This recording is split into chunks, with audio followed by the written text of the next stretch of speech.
Bom, muito boa noite. Estamos mais uma vez aqui no nosso encontro de quintas-feiras, né? E o tema de hoje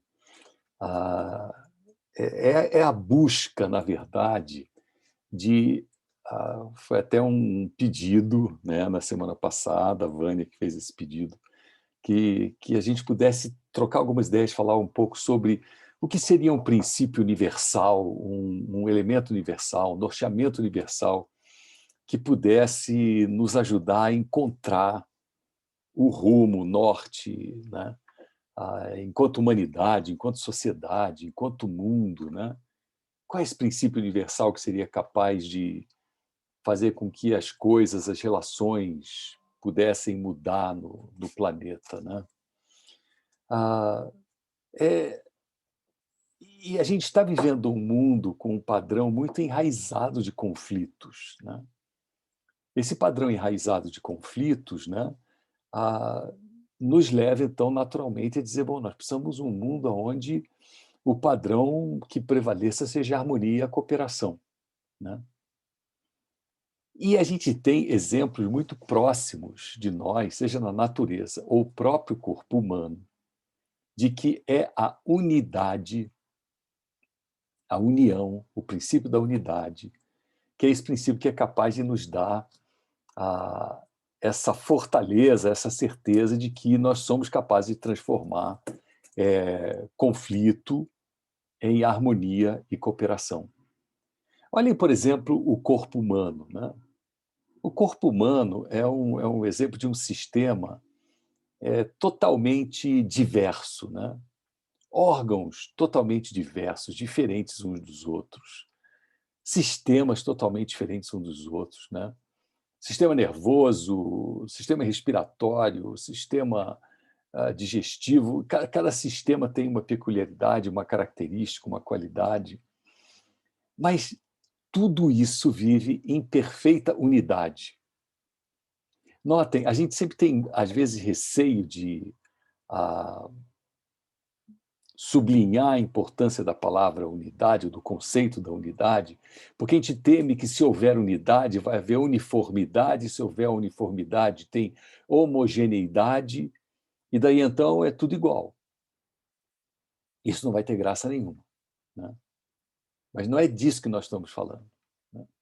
Nós estamos falando em unidade na diversidade. Como é que eu mantenho a diversidade, porém a unidade é o que melhor define esse sistema único.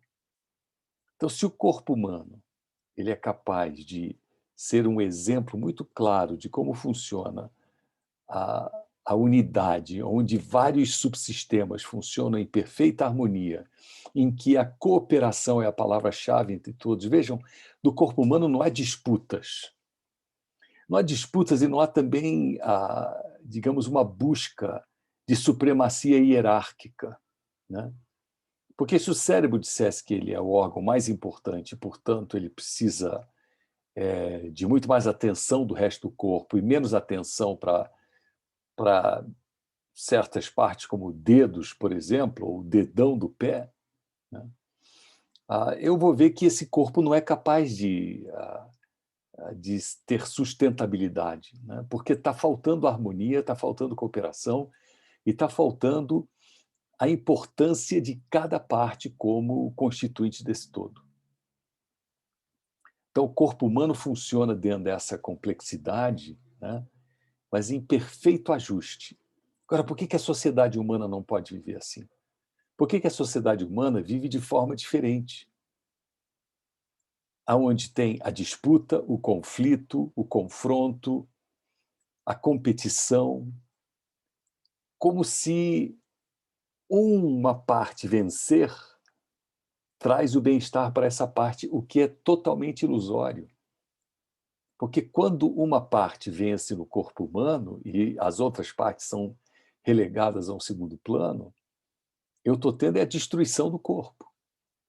Não estou tendo a vitória do corpo. Na sociedade humana é a mesma coisa. Vejam, por exemplo, a natureza. Né?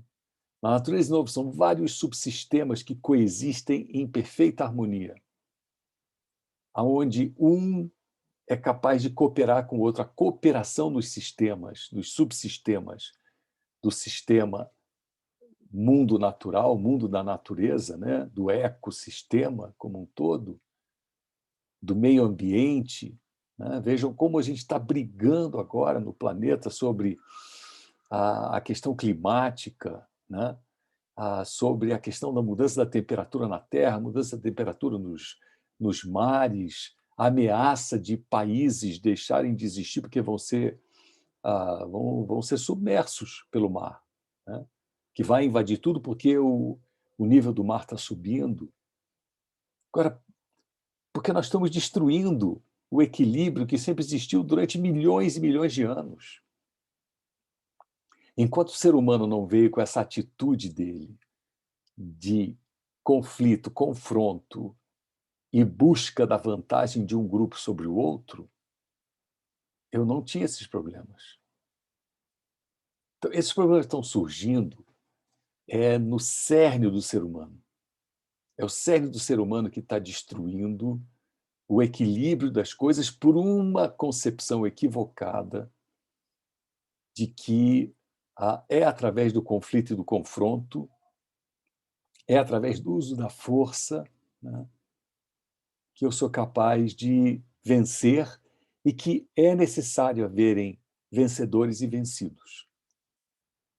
Então, as instituições da sociedade humana hoje não estão cumprindo com seu papel. Vejam a questão da pandemia, né? Isso já tem sido falado reiteradamente, em que o diretor-geral da OMS diz por que para os seres humanos é tão difícil se unirem contra um inimigo comum.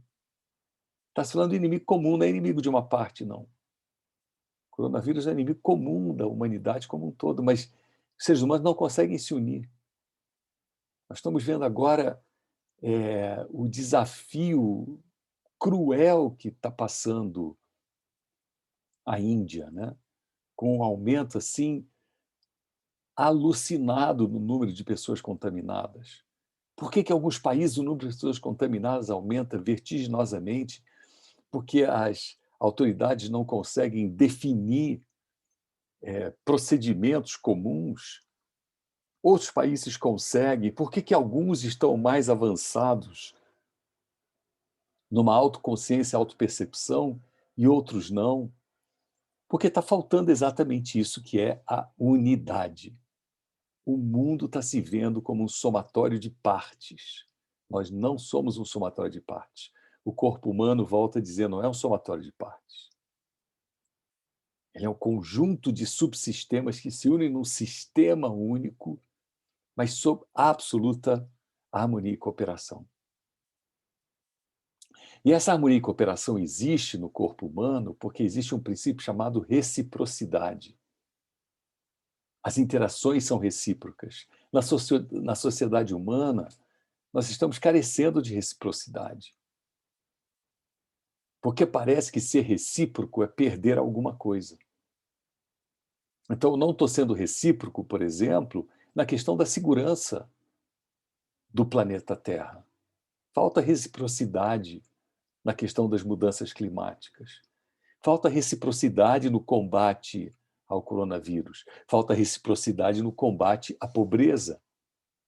Falta reciprocidade na luta contra o preconceito, a discriminação e tudo isso.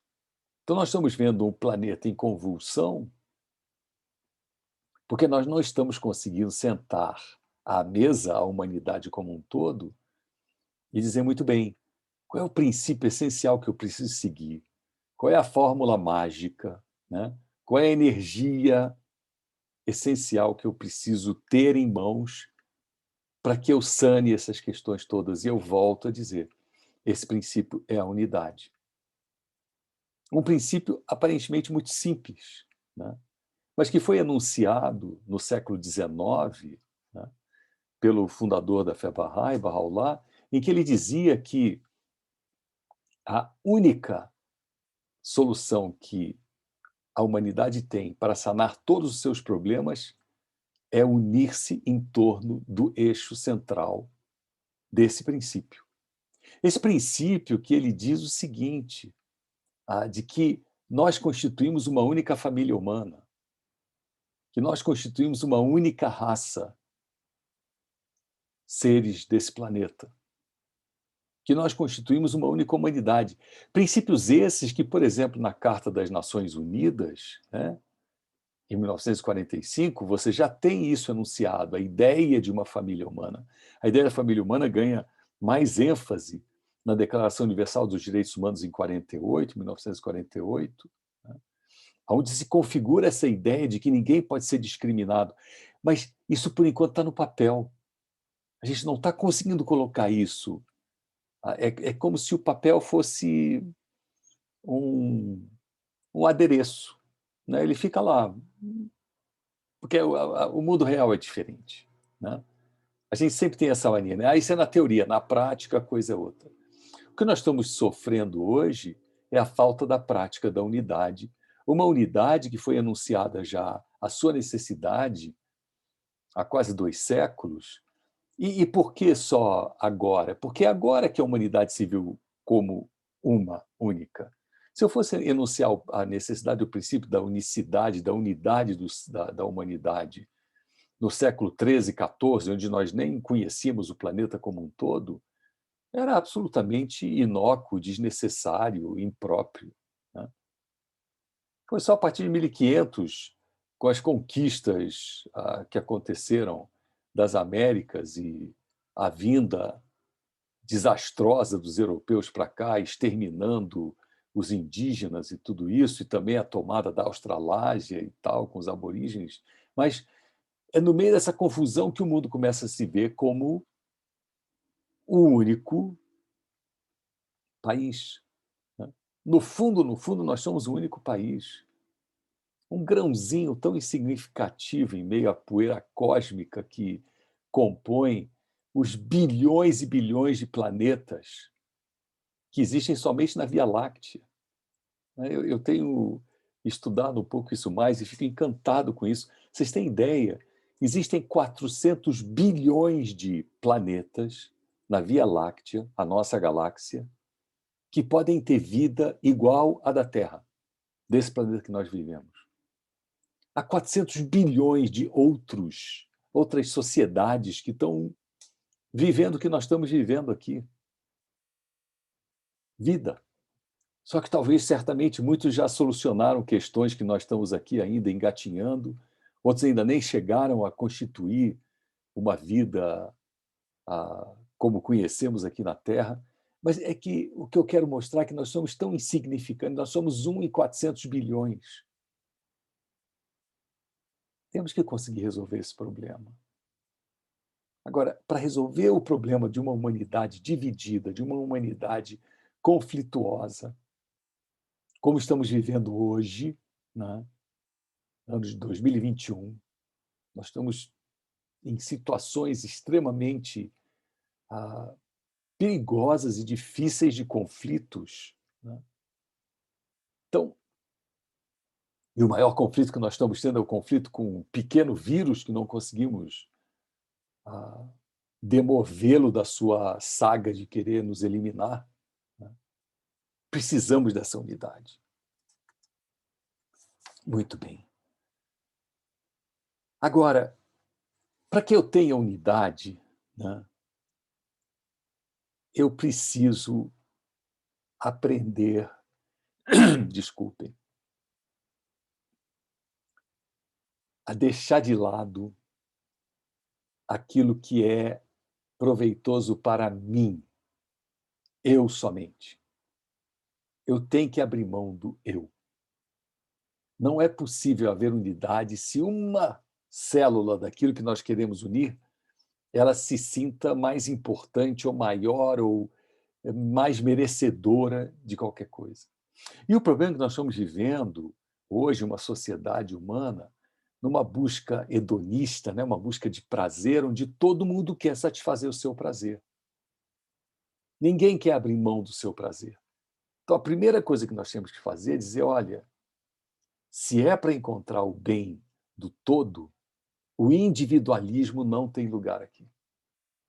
E isso exige uma recomposição interna nossa, dos nossos padrões e nossos valores. Então, eu preciso rever certos padrões e valores.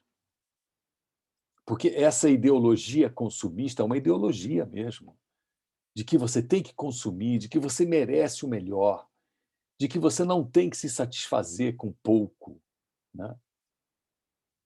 Pense o que você deseja, o que você quer, né? Hoje em dia eu vejo um sem número de métodos terapêuticos que lhe garantem alcançar o sucesso. São métodos terapêuticos, é a busca da transformação interna, mas que garante o sucesso e você ter aquilo que você merece, que você deseja. E isso está na contramão do que a humanidade precisa, né?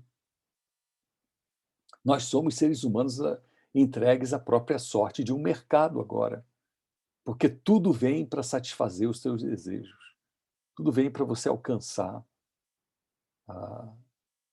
o que você merece, o que você quer. Essa ideia do merecimento, né? Muito individualista, muito egóico, muito egocentrado, né? Bom, e isso é trágico, né? Porque nós estamos vivendo agora uma fase da história humana, né? Em que os danos espirituais que essa ideologia consumista impôs são enormes. Nós precisamos fazer uma reversão nisso, né? Agora, como é que eu reverto isso? Eu preciso me abrir para a ideia da interdependência, me abrir para a ideia de que eu posso ter muito mais êxito naquilo que eu quero fazer se eu tiver a ajuda dos outros e eu oferecer ajuda aos outros, do que se eu me fechar em mim mesmo.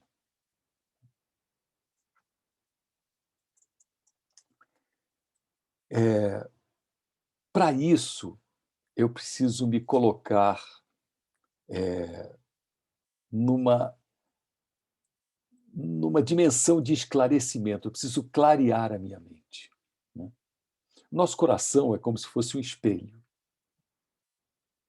Se esse espelho se volve para o chão, ele vai refletir as coisas da Terra. Mas se ele volve-se para o céu, nessa analogia, né? Terra, as coisas materiais, céu, as dimensões éticas, as dimensões de valores, né? Eu vou refletir isso.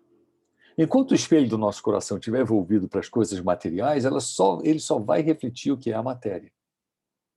E eu não vou conseguir encontrar elo de ligação com os outros, porque a disputa pela matéria, ela se torna o meu moto principal, o meu impulsor principal.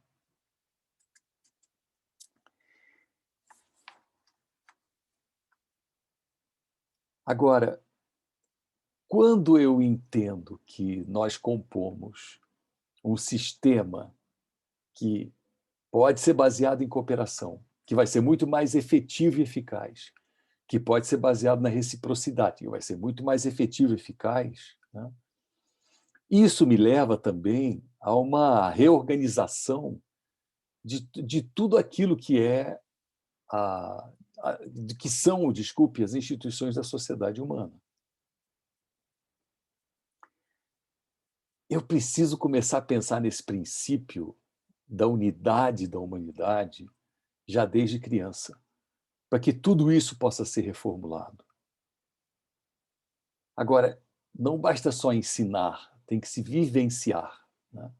Porque palavras todos nós temos, agora os atos, aquelas verdadeiras ações que demonstram a nossa capacidade de vivermos em sociedade, de termos um convívio onde nós vemos o outro, sim, como uma parte recíproca minha, né? E se eu ensino isso às crianças, através da minha prática, do meu exemplo, eu começo a ter uma transformação planetária.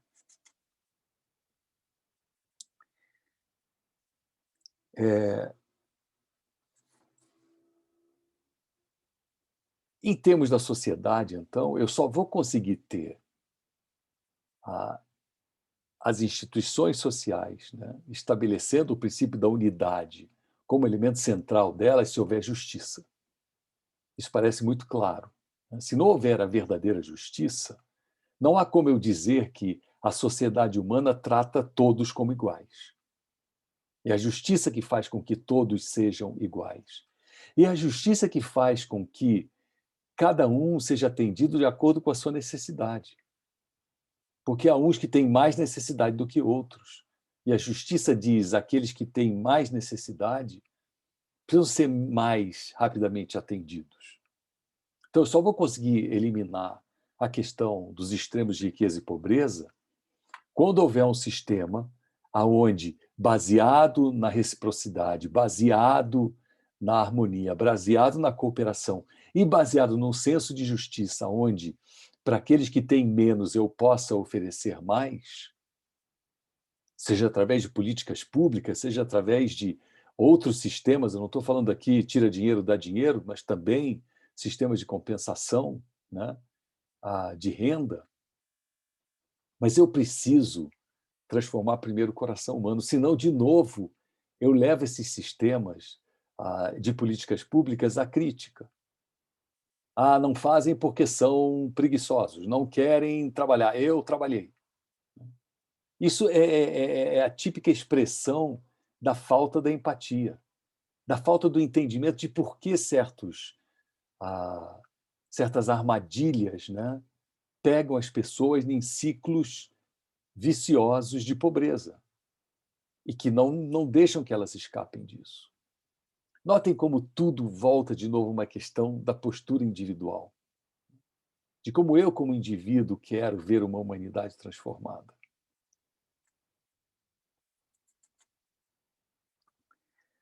Ah, e aí eu vou a um outro elemento, que é o nosso papel em, em dar condições para que a unidade possa ser estabelecida. Então, o meu papel, por exemplo, como indivíduo, né, é primeiro ver todos os seres humanos como sendo de uma única raiz, como sendo folhas de uma única árvore, como sendo frutos de uma mesma árvore. Né? Não vejo diferença, apesar de que os tamanhos, formas possam ser distintos, né? Mas eu tenho a certeza de que a conexão da seiva que nutre cada um de nós é a mesma.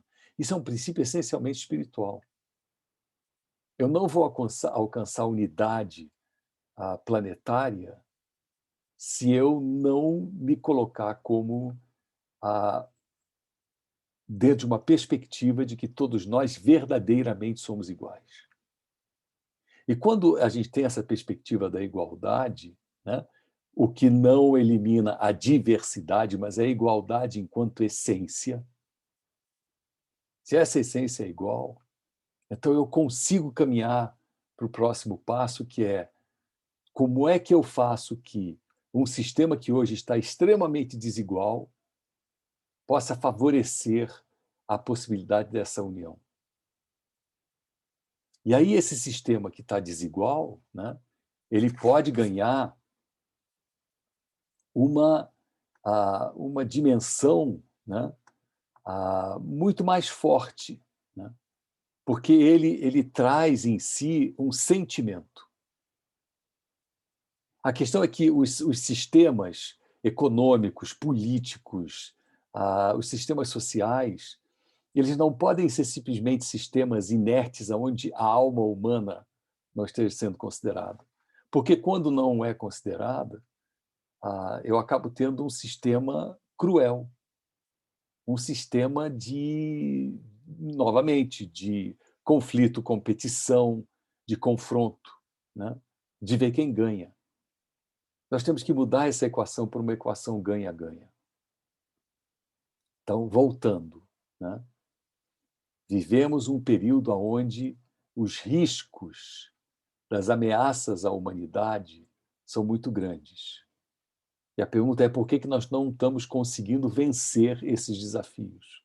Nós não estamos conseguindo vencer esses desafios porque nós não estamos aplicando o remédio que deve ser aplicado, que é a união de todos os povos e raças da Terra, né, numa causa comum, numa fé F maiúsculo, né, universal, uma crença universal. E essa crença universal é a crença de que nós somos verdadeiramente originários da mesma raiz, que as nossas diferenças são só diferenças absolutamente secundárias, né?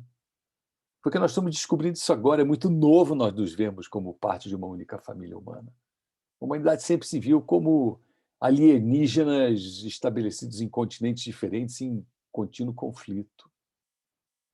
Então, se eu consigo ver isso, então eu tenho que começar a praticar isso, né? Se eu consigo no nível, na dimensão individual, praticar isso, eu tenho que levar essa prática à dimensão do coletivo. Então, tem que transformar as instituições humanas. E para eu transformar as instituições humanas, eu preciso da justiça. Eu preciso de um sistema que realmente acolha a todos de forma igual. Nós não temos ainda esse sistema no nível planetário, muito menos no nível de cada nação, ou de cada estado, ou do que seja. Que nós ainda estamos vivendo o paradigma anterior da competição, do confronto, do conflito. E o que é que nos faz pensar nisso? Essa situação tão inusitada quanto a guerra contra o inimigo comum, que nasceu com a questão da pandemia, né? Estamos vivendo esses tempos pandêmicos e a gente tem que se perguntar, isso tudo que a gente está vivendo está nos ensinando o quê? O que eu tenho que tirar disso? Como eu posso perceber algo que me ajude a entender, né, qual é a dessa situação toda? Tudo que acontece na nossa vida, seja na individual ou coletiva, ela serve como um processo de aprendizado. Eu acho que o maior aprendizado que a pandemia está nos ensinando é que nós somente a venceremos se estivermos unidos. E isso impacta na unidade mínima, que é a unidade da família, na unidade municipal, estadual, regional, nacional e, finalmente, mundial, né? Mas eu só consigo viver isso se eu tiver essa crença muito firme da nossa origem comum. E a crença da origem comum não é uma crença, digamos, fruto apenas de uma reflexão intelectual. Ela é fruto de uma reflexão espiritual, sim. Não tem escapatória. Essa reflexão espiritual que nos leva à percepção da nossa origem comum, né? E quando eu tenho essa percepção da nossa origem comum, então aí eu digo muito bem, agora, o que eu faço com isso? Ok, eu começo processos educativos, né, dentro da minha própria família, dentro do meu próprio núcleo menor, né? Como eu vejo o outro, como eu me relaciono com o outro, a outra, né? Que exemplo eu dou ao meu entorno? Como eu sou capaz de controlar, né, meus impulsos, que vêm do modelo anterior, né, de confronto, de conflito, de competição, para eu mudar para um outro modelo. E tudo isso eu posso colocar em prática no ambiente de trabalho, da família, dos vizinhos, de todo mundo. Começa com o meu trato mais simples com as pessoas com as quais eu lido no meu cotidiano. Como é que eu lido com o porteiro do meu prédio? Como é que eu lido com o pessoal da faxina do meu prédio? Como é que eu lido com meus vizinhos? Eu tenho feito, por exemplo, um esforço, que às vezes eu comento com Valéria, minha esposa, como é difícil as pessoas dizerem bom dia hoje em dia. Você encontra com um cara no corredor, cara a cara, vai. Tudo bem que agora cada um entra num elevador, né? Não está tendo isso de dois, pelo menos nem entra dois ao mesmo tempo. Você está lá no corredor do prédio, agora no elevador, você cruza com a pessoa, fala bom dia, a pessoa não consegue expressar. Eu fiquei pensando, será que ela não fala bom dia mais? Porque tem medo de falar e pela máscara saírem gotículas e aerossóis e contaminar todo mundo? Mas não pode ser. Mas eu não deixo de dizer bom dia. Até que eu convenci uma vizinha aqui de andar a conseguir me olhar nos olhos e dizer bom dia também, porque ela não estava conseguindo dizer bom dia. Mas é uma coisa tão simples você dizer bom dia. Como é que eu quero alcançar a unidade, união, falar tanta coisa bonita, se a pessoa que mora do meu lado não consegue dizer bom dia? Boa tarde, oi, como vai? Tudo bem? Né, tá tão em moda agora um termo em inglês, né, que é o elevator pitch.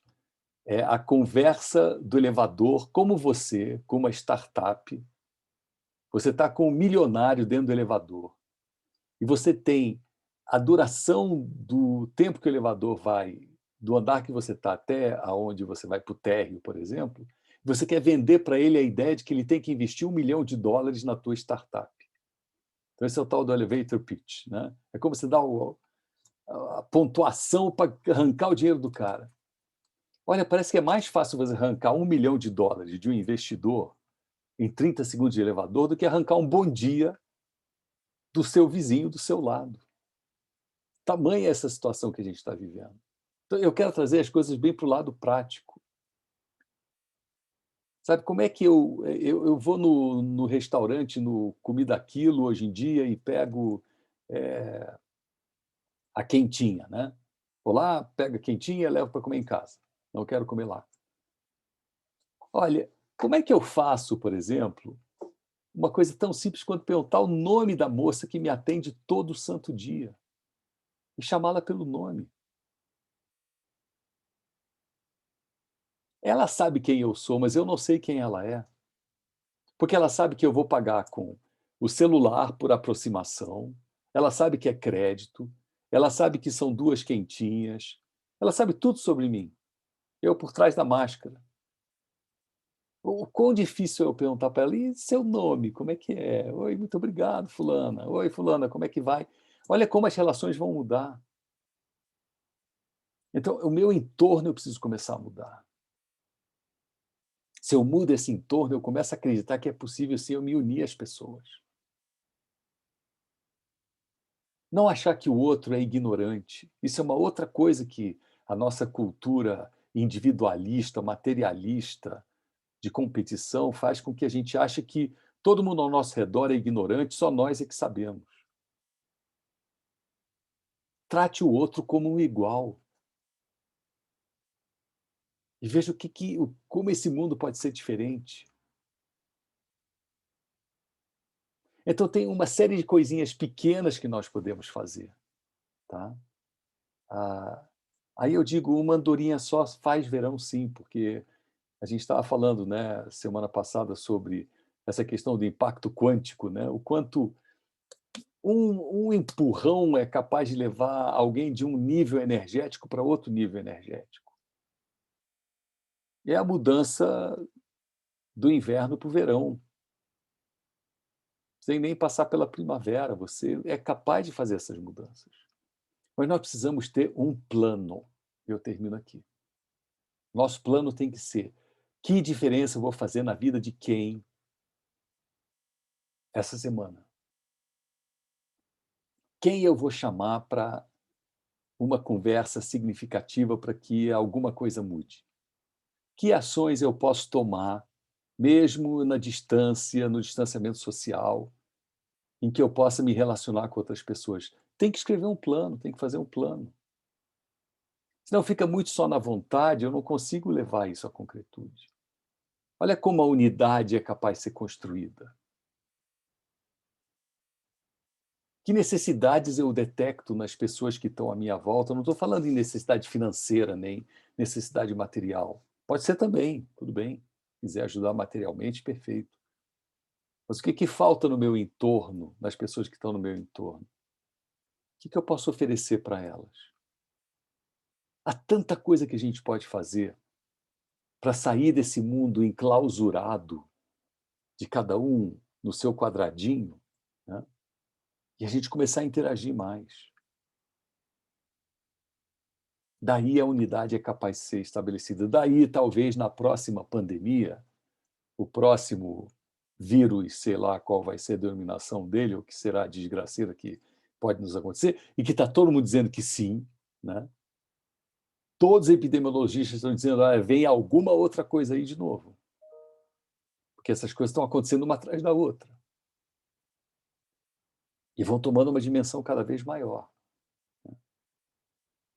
Então, quiçá na próxima a gente esteja melhor preparado. Mas se nós aqui presentes hoje à noite, nós que estamos assistindo aqui, trocando ideias, né, fizermos uma pequena parte nossa, ela vai fazer uma diferença na vida de quem quer que a gente toque. Façamos essa diferença com esse princípio em mira: unidade, união. O reconhecimento da nossa origem comum, o reconhecimento da nossa raiz comum. A percepção que, independentemente, temos religiões diferentes, temos de cores de pele diferentes, temos gêneros diferentes, temos idades diferentes, né? Nós não vamos nos prender a uma conveniência discriminatória, a uma conveniência meramente identitária, de estabelecer cercadinhos de identidade. O que não significa perdermos a nossa identidade, eu volto a insistir nisso. É a diversidade que tem que ser preservada, mas em unidade, em entendimento. É isso aí, pessoal.